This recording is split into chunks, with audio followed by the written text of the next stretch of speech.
First of all, I'd like to just point out something that I pointed out already today at another briefing, and that was what I thought was the very unfair press release that was released by a colleague here today, stating that deputies inside in this House were engaged in delaying tactics. Nothing could be further from the truth.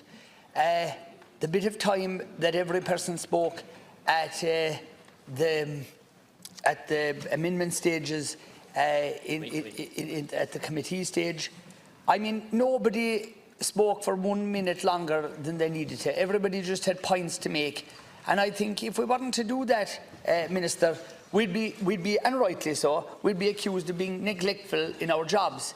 So if we have something to say, if we have a question, if we want to query an amendment, if we want to support or amend or make objections to an amendment, but for one person to come out today and go casting an aspersion on everybody inside here that any person who's not supporting wholeheartedly the legislation as it's going through the House, well, they are to be looked on as somebody who's objecting to it. I committed at the very outset, when the vote was taken, that I, for one, wouldn't be doing anything to obstruct it, but in the passing through the House, because that's what the people had voted for.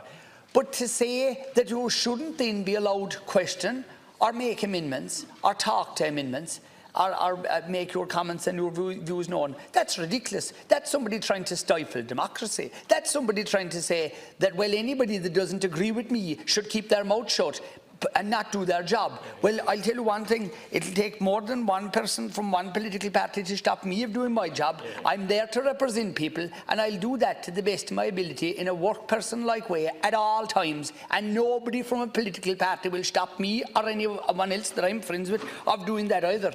So the most striking feature of the committee stage was the sheer avalanche of amendments put forward by supporters of the bill and advocates of abortion on demand.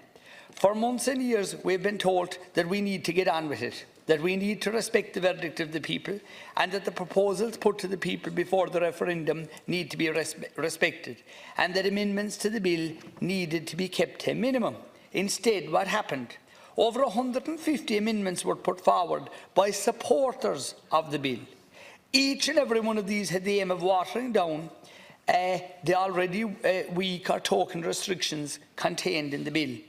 Every section and subsection of the bill and almost every single line of the bill had an amendment proposed to it.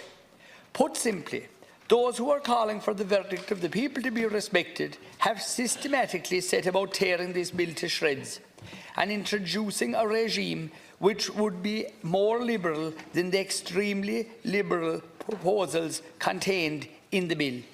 And they are going to repeat this at report stage with over 70 amendments which seek to gut the bill and to make the legislation even more liberal than what was promised by the government early in the year. And what I have to say about that, that's what's after happening. And do I agree with that? Well, the answer to this is they're perfectly entitled to do so.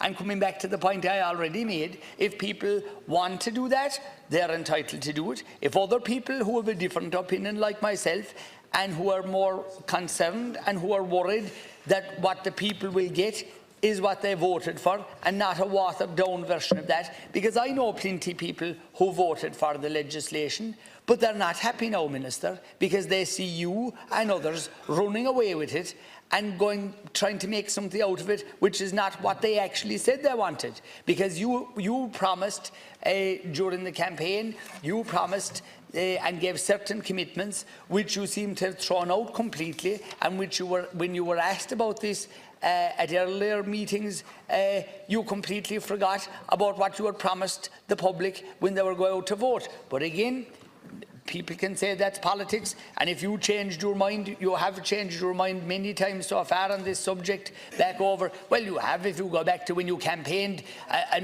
a number of years ago. Why you don't like me pointing out the fact that you had a completely different viewpoint a couple of years ago? Because you... to the amendment, please? I will. I'll speak to the amendment, but I'm just reminding the Minister that he had a completely different viewpoint when he was campaigning to get elected a number of years ago. He told the people a completely different thing going back to 2011. But look, that's his own choice. He's perfectly entitled to change his mind, and you did, and that's democracy, and I respect that. The same as I'd like people to have a view that when I'm standing up here and when I'm not agreeing wholeheartedly, and when I'm not going to go running away with everybody else just because you're all going that way, I'm not going to go running that way, as I'm entitled not to do so. But look, there are other things that I want to say, but I will say them at different stages of this debate. But the one thing that I'd like to knock on the head here tonight is that for people in political parties to be putting out this impression that I or other people are holding up or stifling this debate, that's wrong. It's untrue, and it's misrepresenting the facts. What we are doing here is scrutinising legislation, or trying to, even though the debate is being stifled and is being rushed and we're not being given a chance. But all we're trying to do is do a thing called our best, and that is representing, because not everybody is of the same viewpoint on this legislation. Not 100% of the people voted for it. So for people to be given the impression, well, everybody's in favour of it in its entirety, that's not true. And again, Minister, please remember, there are people who voted for the legislation and they're not happy now with the way it's being changed, and like I said already, being ripped asunder. So thank you very much. Thank you, Deputy.